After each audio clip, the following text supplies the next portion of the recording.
ራሱን የቻለ ህግ እንዲወጣ በማድረግ አዋጅ ቁጥር 1185 2012 የሚባል ጥላቻ ንግግር በማህበራዊ ሚዲያ ላይ ካሰራጨ በዛ ጥላቻ ንግግር ምክንያት የሰው አካል ከጎደለ ንብረትም እንደዚሁ ዳሜጅ ከሆነ ችልበት አግባብ አይደለም።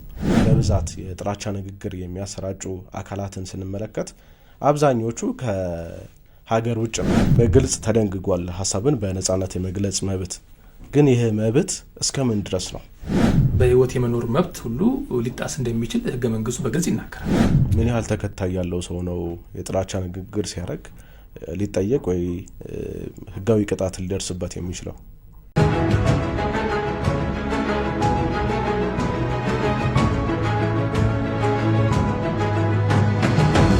ጤና ይስጥልን አድማጭ ተመልካቾች፣ ይህ ፋና ፖድካስት አንድ ጉዳይ ዝግጅታችን ነው። በዛሬው አንድ ጉዳይ ዝግጅታችን የማህበራዊ ሚዲያና የጥላቻ ንግግርን በተመለከተ እየተወያየን ቆይታ እናደርጋለን። እንግዳ ጋብዘናል። እንግዳችን የህግ ባለሙያ ነው፣ ሄኖክ ዘመነ ይባላል። ዛሬ እንግዲህ እሱ ጋብዘናል እዚህ ስቱዲዮ በጥላቻ ንግግርና የማህበራዊ ሚዲያ አጠቃቀማችንን በተመለከተ ውይይት እናደርጋለን። አብራችሁ እንድትቆዩ የአክብሮት ግብዣችን ነው። ሄኖክ ወደ ፋና ፖድካስት እንኳን ደህና መጣህ። እሺ፣ እንኳን ደህና ጠበቃችሁኝ። ስለጋበዞች አመሰግናለሁ። ብሬ እንግዲህ የማህበራዊ ሚዲያ በበርካታ መልኩ የሰው ልጆችን የህይወት ቀለል የሚያደርግ ነው። ይሁን እንጂ ደግሞ በዛው ልክ ደግሞ አሉታዊ የሆነ ጎንም አለው።